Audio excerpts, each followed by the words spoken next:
Hello students, brothers academy के YouTube channel पर आप सभी का हार्दिक स्वागत है।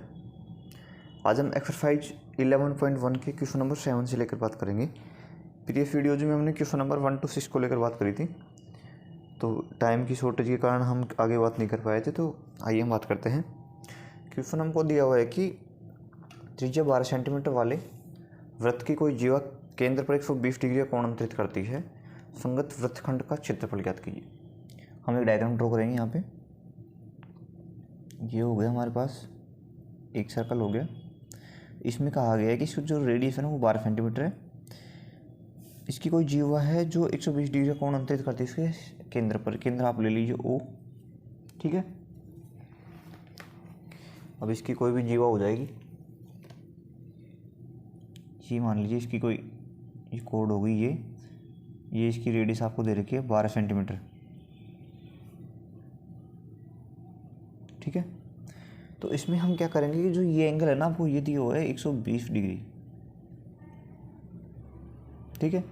ये 12 है तो ये 12 हो जाएगा। तो ये इसकी जीवा है तो इसको OAB हो गया, और ये दे दीजिए इसको P नाम, ये हो गया आपके पास Q। तो ये यहाँ से केंद्र से कोई भी रेखा जो जाएगी वो जीवा पर लंब होगी, तो ये 90 डिग्री का एंगल बनेगा। तो हमारे पास क्या होता है, इसको हम नाम दे देते हैं। तो हम क्या करेंगे कि जो आपको निकालना है कि संगत वृत्तखंड, मतलब ये APB जो ये वृत्तखंड है इसका आपको क्षेत्रफल निकालना है। मीन्स की जो ये बन रहा है ना ये डायग्राम आपके पास, यहाँ पे देखिए ये A, ये B एंड ये P, तो इसका आपको एरिया फाइंड आउट करना है। तो इसके लिए हम क्या करेंगे, पहले जो ये सेक्टर ना त्रिज्यखंड OAPB इसका क्षेत्रफल निकालेंगे, और इसमें से जो ये त्रिभुज बन रहा है आपके पास OAB इसका क्षेत्रफल माइनस कर देंगे, तो ये वृत्तखंड का क्षेत्रफल हमारे पास आ जाएगा। तो आइए हम इसका सॉल्यूशन करते हैं। देखिए इसके अंदर हमारे पास है कि ये त्रिभुज हम बना लेंगे एक अलग से। यहाँ पे ये हो गया त्रिभुज हमारे पास ना OAB, त्रिभुज OAB, ये हमने इस पर लंब डाला तो ये 90 डिग्री हो गया, ये M हो गया हमारे पास है ना। तो इसमें देखिए इसमें हमको क्या करना है कि ये हमारे पास पूरा दिया हुआ है हमको 120 डिग्री। तो ये हमारे पास क्या हो जाएगा कि ये इसको समद्विभाजित करेगा तो ये हो जाएगा आपके पास 60 डिग्री, ठीक है। ये 60 डिग्री हो जाएगा और ये 60 हो जाएगा। तो इसमें हम क्या मान लेते हैं कि AM को मान लेते हैं हम X है, ठीक है। तो इसमें हम यूज कर, और ये हमारे पास है 12 सेंटीमीटर, तो हम यहाँ पे यूज करेंगे इन ट्राइंगल OAM या OM है ना। तो cos 60 डिग्री इक्वल टू आपके पास होएगा आधार मतलब OM अपॉन OA, मतलब आधार अपॉन हाइपोटेनियस, या cos 60 वैल्यू होती है 1/2 बराबर OM हो जाएगा आपके OM अपॉन OA मतलब मीन्स B, या OM इक्वल टू आपके पास आएगा 12/2 इक्वल टू 6 सेंटीमीटर। मीन्स की जो इसकी हाइट है ना वो आ गई आपके पास, ये इसकी हाइट H बराबर हो गया आपके पास 6 सेंटीमीटर। अब सेम ट्राइंगल में हम यूज करेंगे sin 60 degree. sin 60 degree equal to होगा आपका परपेंडिकुलर अपॉन हाइपोटेनियस।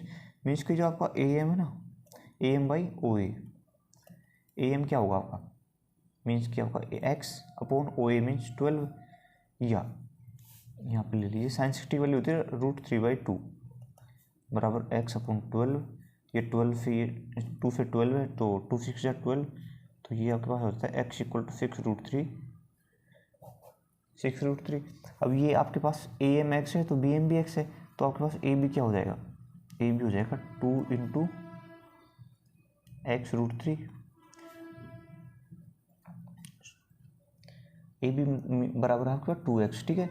तो यहाँ पे हम X की वैल्यू पुट करेंगे X√3, तो जो आपका AB है ना वो AB इक्वल टू आपके पास होएगा 2 × 6√3 मीन्स 12√3। तो ये यहाँ से हमारे पास आएगा कि area of triangle AOB equal to 1/2 half base इसका हो जाएगा AB इंटू इसकी हाइट हो जाएगी आपका OM, ठीक है, इक्वल टू देखिए 1/2 AB मीन्स 12√3 एंड 6, तो 2 6, तो ये एरिया हो जाएगा बस 36√3। जो ये ट्रायंगल आ रहा था ना आपके पास, ये इसका एरिया हो जाता है, ये सेंटीमीटर स्क्वायर हो जाएगा। अब हम क्या करेंगे कि त्रिज्यखंड का निकालेंगे, एरिया ऑफ फैक्टर, या हम इसको हिंदी में लिख सकते हैं कि त्रिज्यखंड बराबर theta upon 360 degree, 120 upon 360 into pi are square. जो यहाँ पे हमको क्या रख के पाई की वैल्यू हमको लेनी 3.14 पाई आर स्क्वायर, अरे आर की वैल्यू हम यहाँ पुट करेंगे 12। ठीक है, तो हमारे पास क्या हो जाएगा कि वृत्तखंड का क्षेत्रफल, वृत्तखंड ओ पी बी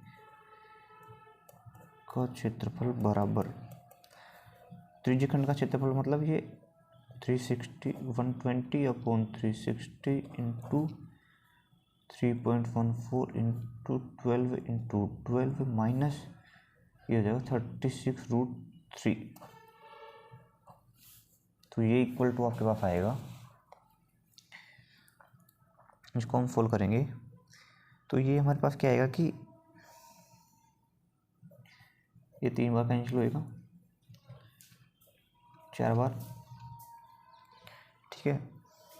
तो ये 12 चौक 48, तो ये हमारे पास आएगा 3.14 इंटू 48 माइनस 36 इंटू √7 की √3 की वैल्यू 1.73।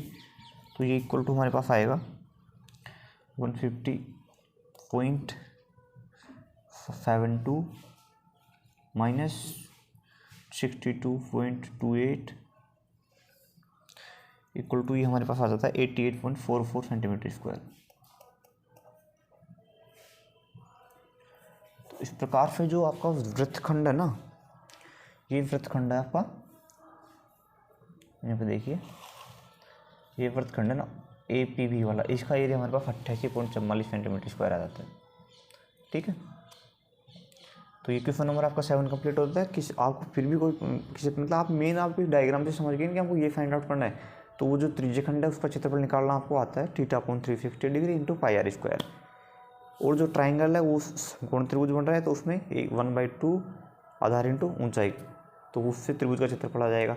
तो जो त्रिज्यखंड है उसके क्षेत्रफल में फिर त्रिभुज के क्षेत्रफल को हम घटा देंगे, तो हमारे पास आपका वृत्तखंड का क्षेत्रफल आ जाएगा। तो उसमें कोई इशू नहीं है। तो हम क्वेश्चन नंबर 8 को लेकर बात करेंगे।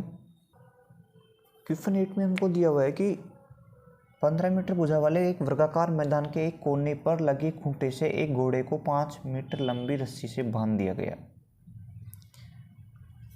ये एक वर्गाकार मैदान है, मैं डायग्राम ड्रॉ कर देता हूँ, पहले हम फुल उसमें स्टार्ट करते हैं। देखिए मैं रफली डायग्राम ड्रॉ कर रहा हूँ।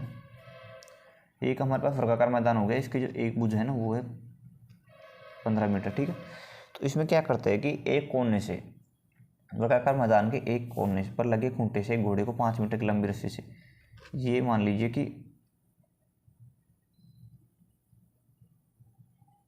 ये कोई घोड़ा है, इसको बांध दिया हमने यहाँ पे 5 मीटर लंबी रस्सी से। ये 5 मीटर की रस्सी हो गई, लंबी रस्सी से हमने इसको बांध दिया।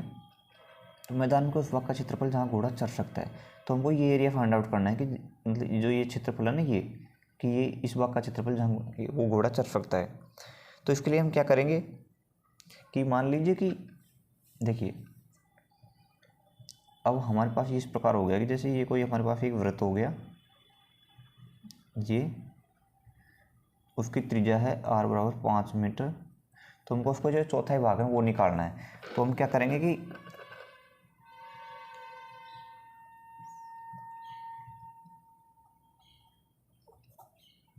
तो घोड़े द्वारा घास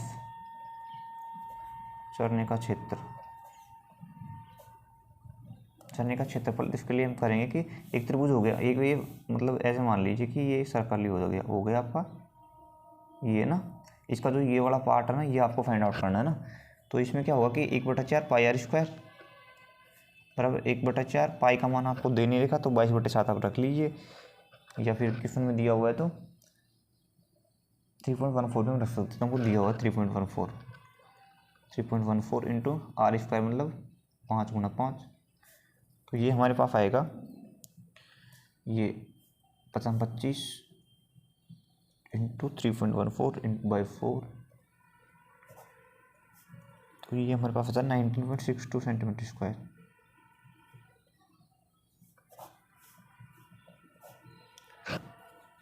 तो हमारे पास 19.62 सेंटीमीटर स्क्वायर आ जाता है।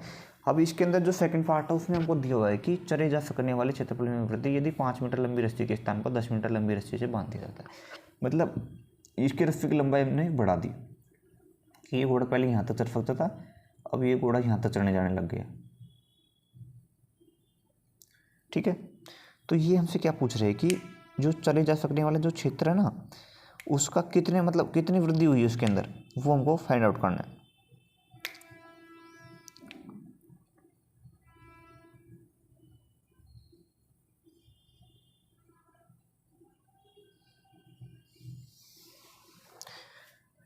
तो अब भी ये भी क्या हो गया, जैसे हम माने तो कि जैसे ये पहले ये एरिया हो गया 19 पॉइंट समथिंग। अब क्या हो गया कि मतलब जनरली आपके पास ये हो गया कि जैसे ये एक सर्कल हो गया,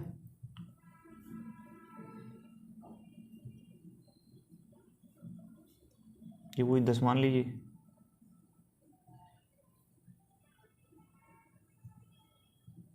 तो अब जैसे मतलब ये एरिया हो गया जिसमें आपका घोड़ा चढ़ सकता है, तो आपको निकालना कि क्षेत्रफल पहले ये था तो इसमें कितनी वृद्धि हुई है। अब तो हम क्या करेंगे, जो अभी बाद का जो क्षेत्रफल हमारे पास आया है उसमें से पहले वाले को माइनस कर देंगे। ठीक है, सिंपल सी बात है। तो देखिए हम करते हैं, तो हमको निकालना है कि वृद्धि कितनी हुई, क्षेत्रफल में वृद्धि।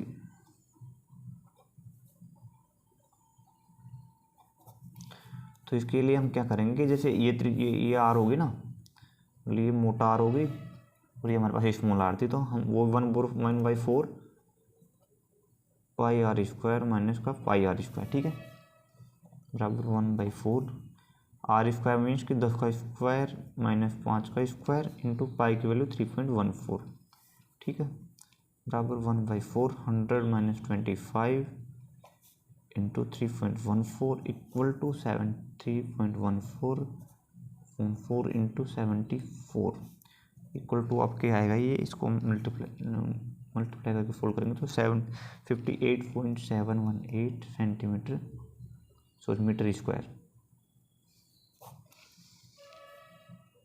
जो आपका एरिया है ना उसमें इतने की वृद्धि हो रही है, जो बाद में 10 मीटर की जब रस्सी को कर दिया जाता है। तो अब क्वेश्चन नंबर 9 को लेकर हम बात करेंगे। आइए हम बात करते हैं।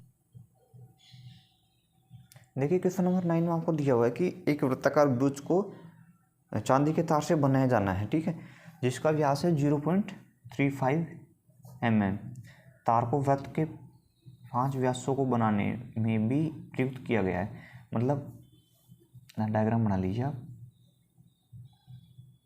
ये एक सर्कल हो गया, उसको हमने चांदी के तार से बनाया, ठीक है, और जो ये सर्कल है ना इसका जो व्यास है ना वो हमको दिया है, मतलब इसका डायमीटर 0.35 mm इसका व्यास हमको दिया हुआ है। तो पहले तो चांदी के तार से ये सर्कल बनाया है ना ये, और फिर क्या हुआ कि इसके 5 व्यासों को बनाया, मतलब ये हो गया इसके एक व्यास, दूसरा व्यास, तीसरा व्यास, ये होगा इसका कोई चौथा व्यास, और ये हो जाता है इसका कोई 5वां व्यास। मतलब 1 2 3 4 5, 1 2 3 4 5, इसके 5 व्यास बना दिए।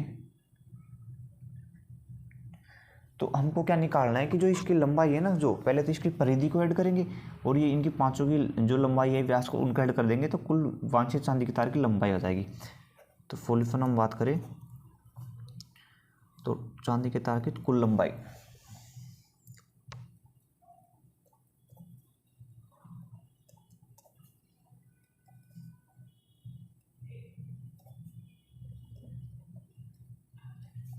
तो कुल लंबाई बराबर एक तो आपके परिधि हो जाएगी 2πr प्लस 5 गुना इसका जो व्यास है ना वो, ठीक है, आया समझ में आपके। तो 2πr मतलब 2 पाई की वैल्यू आपको इसके अंदर देने रखी, तो आप 22/7 ले लीजिए।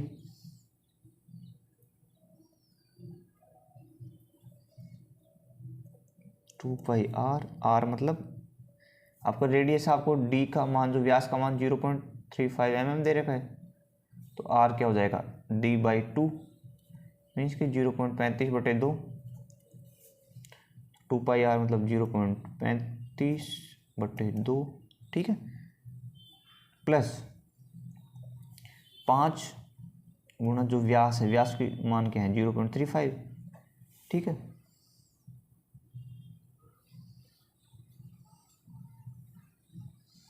तो इसको हम सोल्व करेंगे तो हमारे पास आएगा,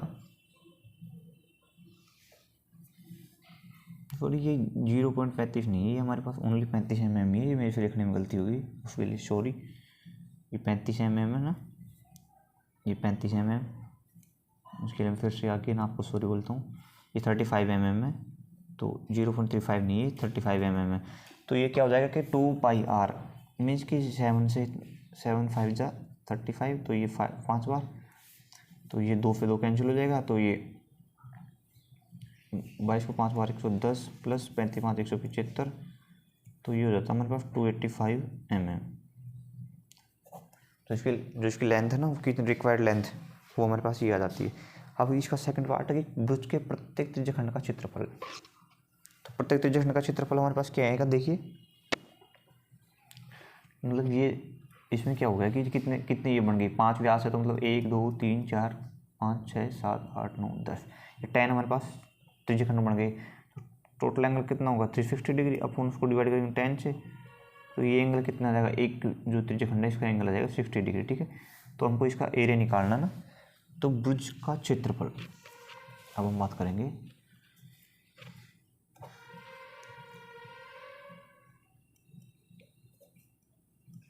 भुज का क्षेत्रफल या हम कह सकते हैं कि एक भुज का क्षेत्रफल बराबर थीटा मतलब 60 degree upon 360 degree, theta upon 360 into pi are square, pi mean 22/7 into R square 35 into 35, ठीक है।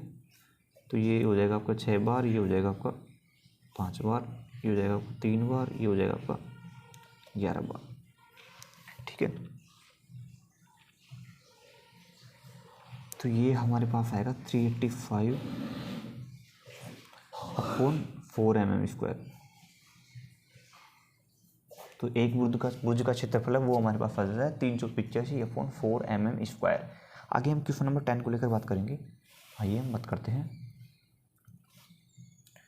क्वेश्चन नंबर 10 आपको दिया हुआ है कि एक छतरी में 8 ताने हैं, कोई छतरी है उसमें 8 ताने हैं जो बराबर दूरी पर लगे हुए हैं। छतरी को 45 सेंटीमीटर त्रिज्या वाला सपाट वृत्त मानते हुए इसकी 2 क्रमागत तानों के बीच का क्षेत्रफल। ये छतरी होगी हमारे पास,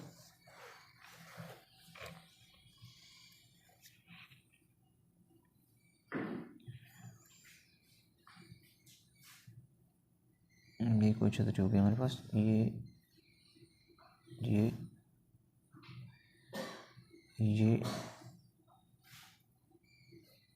ठीक है, 1 2 3 4 5 6 7 8। तो इसमें आप ऐसे डायग्राम में हमको एनसीईआरटी में से दे रखा है, ऐसे मान लीजिए ये कुछ ऐसे है ना। तो इसमें क्या हो रखा है कि ये 8 ताने इसके अंदर हो गए, इसमें आप नाम दीजिए 1 2 3 4 5 6 7 एंड 8, ठीक है। इसमें क्या रखा है कि छतरी को हमको एक सर्कल मानना है, उसकी जो रेडियस है वो हमको दे रखी है कि 45 सेंटीमीटर होगी, ठीक है। 2 क्रमागत तानों के बीच का क्षेत्रफल निकालना, मतलब जो एरिया होगी ना, तो हमारे पास क्या हो जाएगा कि ये टोटल एंगल है ना हमारे पास, ये हो गया 360 डिग्री। अब इसमें 8 ताने बन रखे हैं, तो एक का क्षेत्रफल क्या हो जाएगा 360 अपॉन 8 मीन्स ये हो जाएगा आपके पास 45 डिग्री, ठीक है। 45 डिग्री हो गया। तो हमको क्या निकालना कि 2 क्रमागत तानों के बीच का क्षेत्रफल, मतलब ये एक त्रिज्यखंड हो गया लगभग हमारे पास, उसकी रेडियस हो गई 45 सेंटीमीटर और इसका जो एंगल हो गया ये हो गया 45 डिग्री। तो हमको ये निकालना है, तो 2 क्रमागत तानों के बीच का क्षेत्रफल,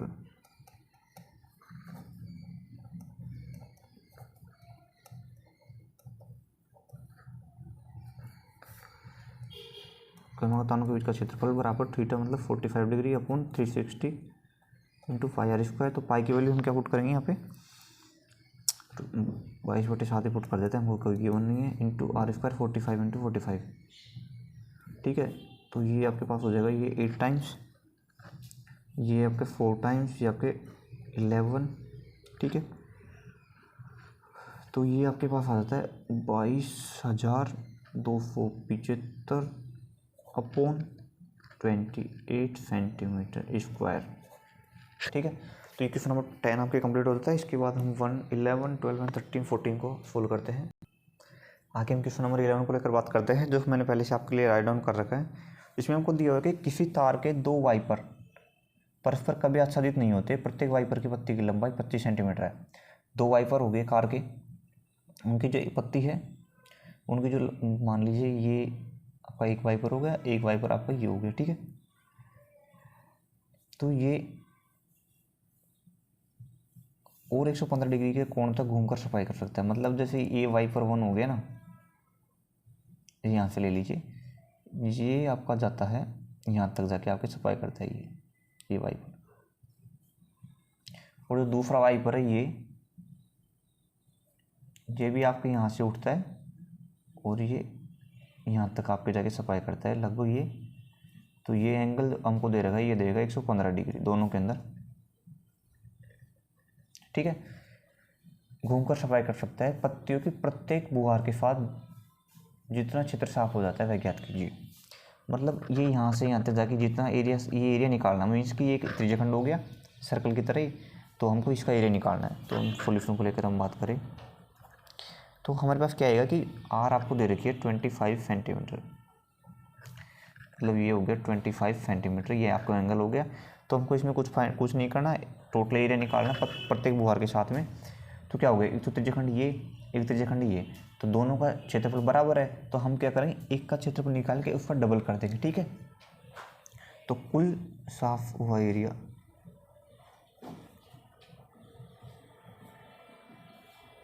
कुल साफ हुआ क्षेत्रफल बराबर 2 गुणा एक वाइपर द्वारा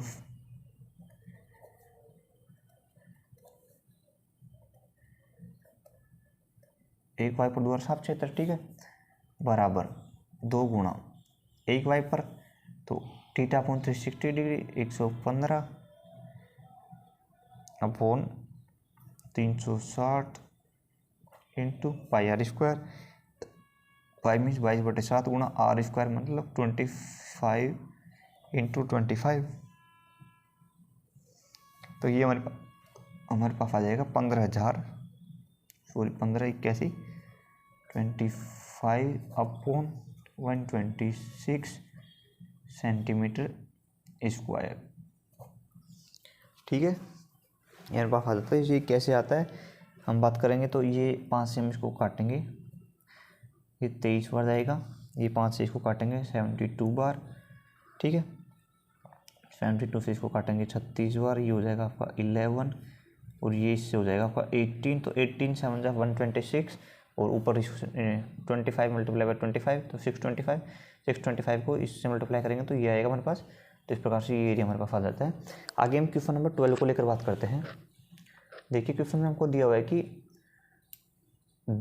2 जहाज़ों को समुद्र में जल स्तर के नीचे स्थित चट्टानों की चेतावनी देने के लिए एक लाइट हाउस 80 डिग्री कोण वाले त्रिज्यखंड में एक की दूरी पर लाल रंग का प्रकाश फैलाता है। जहाज के अंदर एक लाइट हाउस है, तो क्या होगी, चट्टानों की जो कितनी दूरी पर चट्टान है उनका ध्यान करने के लिए 80 डिग्री कोण पर त्रिज्यखंड में 16.5 किलोमीटर की दूरी तक लाल रंग का प्रकाश फैलाता है। समुद्र के उस भाग का क्षेत्र ज्ञात कीजिए जिसमें जहाज़ों को चेतावनी दी जा सके। तो ये भी बेसिकली हमारे पास क्या होगा कि एक त्रिज्यखंड हो गया,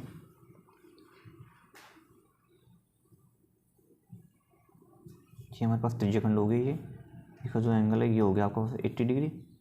तो ये आपको फाइंड आउट करना है ये वाला। तो सिंपल सा हमको फॉर्मूला लगाना है इसके अंदर। सॉल्यूशन की अगर हम बात करें तो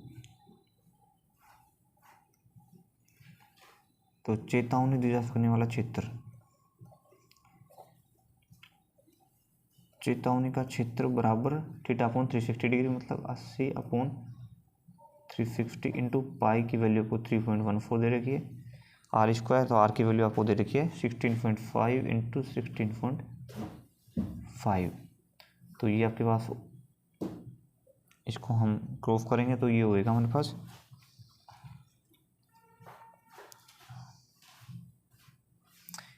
पहले तो 1 0 से 0 कैंसिल हो गई, इसके बाद में 4 से 2 बार 9 बार। ठीक है, तो ये हमारे पास आ जाता है। इसको हम आगे सोल्व करेंगे तो 189.97 किलोमीटर स्क्वायर आ जाएगा। ये हमारे पास आ जाता है। इसमें क्या होता है कि जैसे हम इसको मल्टीप्लाई करते हैं 16.16 ये इसको मल्टीप्लाई करेंगे तो ये आएगा पास 272.25 किलोमीटर स्क्वायर। उसी प्रकार से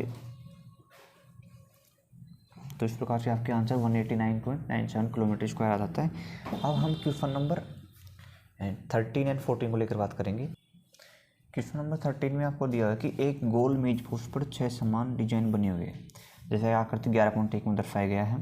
तो एनसीईआरटी में हमको दे रखा है यदि मेज पोस्ट की त्रिज्या 28 सेंटीमीटर। देखिए आप जैसे ये कोई सर्कल है हमारा, इसमें हमको क्या दे रखा है कि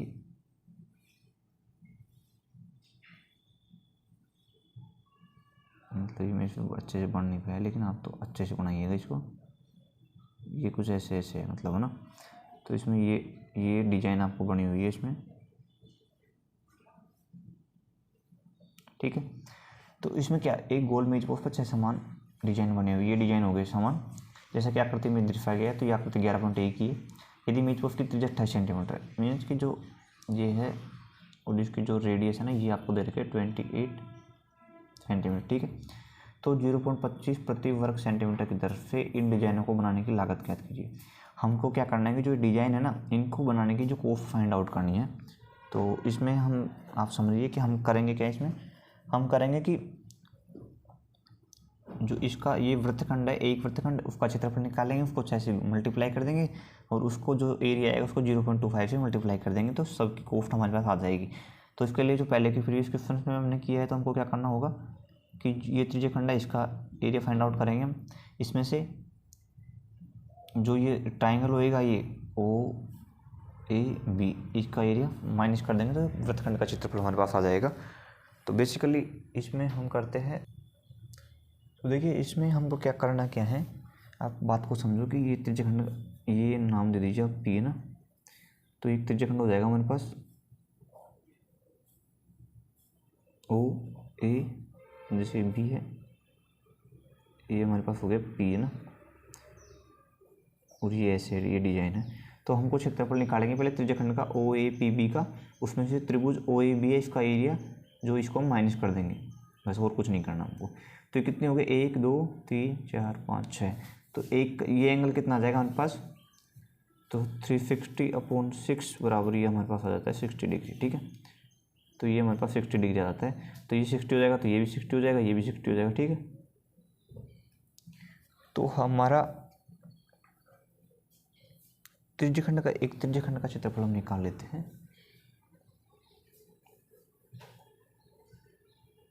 त्रिज्यखंड OAPB का क्षेत्रफल बराबर थीटा मतलब 360/360 इंटू पाई r स्क्वायर। तो पाई की वैल्यू आपको दे रखी है इसमें, आपको देने रखी, तो आप ले लीजिए इसमें 22/7 r स्क्वायर मीन्स कि 28 इंटू 28, ठीक है। तो ये आपके पास आ जाएगा, इसको हम ये 6 बार,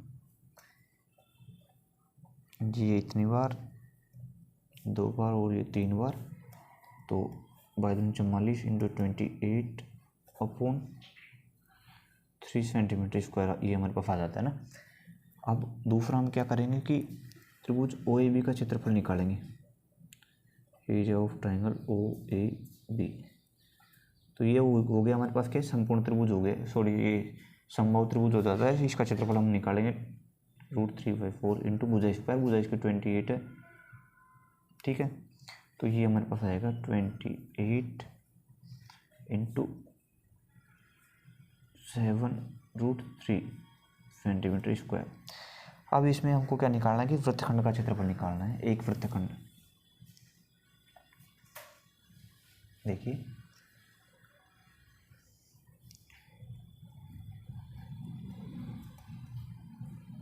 वृत्तखंड ए पी बी का क्षेत्रफल बराबर ये पूरे त्रिज्यखंड ओ ए पी बी, त्रिज्यखंड O A P B minus त्रिभुज ओ ए बी, ये हमको बेसिकली इसमें करना है। तो त्रिज्यखंड का क्षेत्रफल क्या है, 44 into 28 upon 3 minus 28 into 7 into √3। ठीक है, तो √3 की वैल्यू हम यहाँ पे हमको दे रखी है, पहले क्वेश्चन में 1.7 दे रखी है इसके लिए, तो पर्टिकुलर हम इसमें रखेंगे तो ये हमारे पास वैल्यू आ जाएगी 44। 28 कॉमन ले लेंगे हम बाहर, 28 को बाहर कॉमन ले, 44 माइनस, देखिए जी हो जाएगा 44 है ना, माइनस ये 7, √3 की वैल्यू हम रखेंगे 1.7,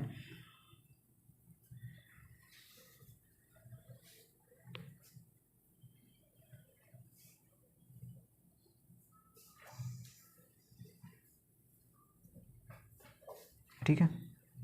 तो ये हमारे पास आएगा 28, ये 44 माइनस ये इधर एलसीएम मिलेंगे तो 21 इंटू 1.7 अपॉन 3 बराबर इक्वल टू हमारे पास आएगा ये 28 इंटू 8.3 अपॉन 3। तो वृत्तखंड का एक वृत्तखंड का क्षेत्रफल आ गया ये ना, वृत्तखंड ए पी बी का क्षेत्रफल हमारे पास आ जाता है, एक वृत्तखंड का क्षेत्रफल ये हमारे पास आ गया। अब हमको क्या करना है कि ऐसे ही 6 वृत्तखंड है उसका क्षेत्रफल और उसकी जो लागत है, सभी 6 वृत्तखंड है उनकी हमको लागत निकालनी है। तो इसके लिए हम क्या करेंगे कि आगे 6 से इसको मल्टीप्लाई करेंगे, उसको जो प्रति वर्ग सेंटीमीटर की जो लागत दे रखी है उससे इसको हम मल्टीप्लाई करेंगे। तो आइए हम इसको सोल्व करते हैं।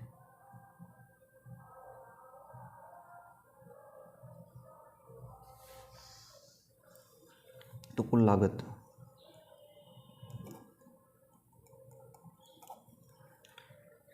बराबर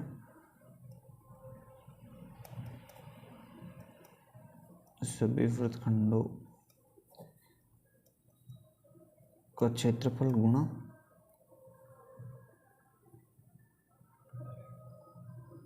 .25। ठीक है, तो ये हमारे पास क्या जाता है कि सभी वृत्तखंडों का क्षेत्रफल मतलब जो ये 6 गुणा एक वृत्तखंड का क्षेत्रफल 28 इंटू 8.3 अपॉन 3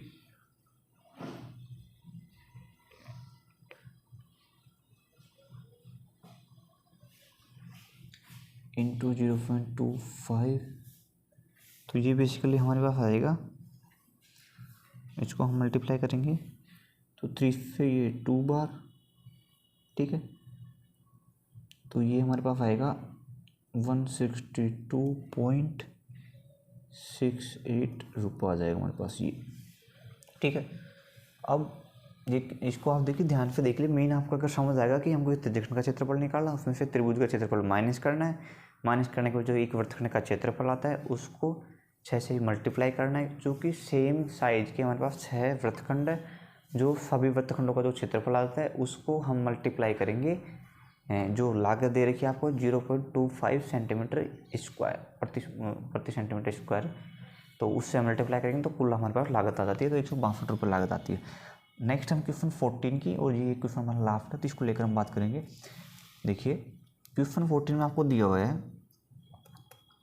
कि त्रिज्या r वाले उस त्रिज्यखंड का क्षेत्रफल जिसका कोण p डिग्री है। तो इसमें बेसिकली आपको क्या दे रखा है, फॉर्मूला तो आपको याद है, लेकिन इसमें हमको दे रखा है 4 हमको ऑप्शंस दे रखे हैं। नंबर 1 पे p/180 into 2πr, number B पे हमको दे रखा है कि p/180 into πr², number C पे हमको दे रखा है कि p/720 इंटू 2πr²,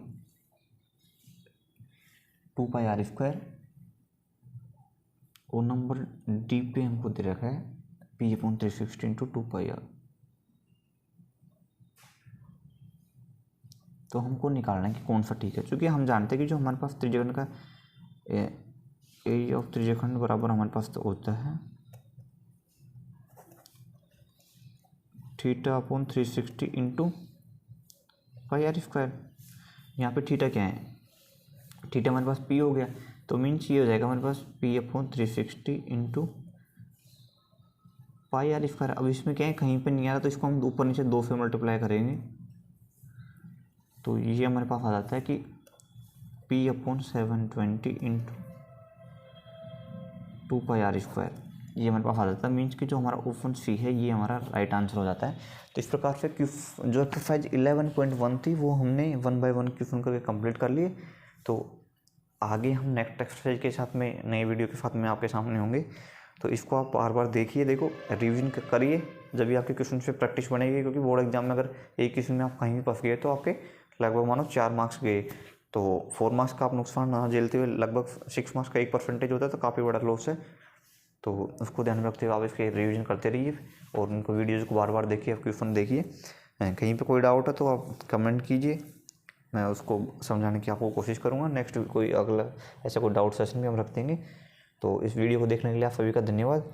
और यार वीडियो बनाने में काफ़ी मेहनत लगती है, तो आप सब लाइक शेयर सब्सक्राइब कीजिए अपने दोस्तों के साथ, जिससे आपका जो लाइक है, आपके व्यूज है, जो वॉच टाइम है, वो सभी हमको मोटिवेट करता है। कोई हम आपके लिए कोई चार्ज नहीं कर रहे, ये आपके लिए फ्री ऑफ कॉस्ट है। एक मेरी तरफ से सर्विस है कि जब तक मैं कर सकूँ, या सेटिस्फेक्शन भी है आप लोगों की अगर कुछ मदद हो पाती है तो इसके लिए आप सभी का धन्यवाद। और मस्त रहिए, आराम से पढ़ते रहिए, सर्दी का टाइम है। यहाँ से आप जो अक्टूबर नवंबर से जो फेब मार्च तक का जो आपका एग्ज़ाम तक का टाइम होता है, काफ़ी अच्छा टाइम है। कोई आपको मक्खी मच्छर नहीं खाएंगे, तो दबा के पढ़िए, अच्छे से खाइए और मस्त रहिए। धन्यवाद।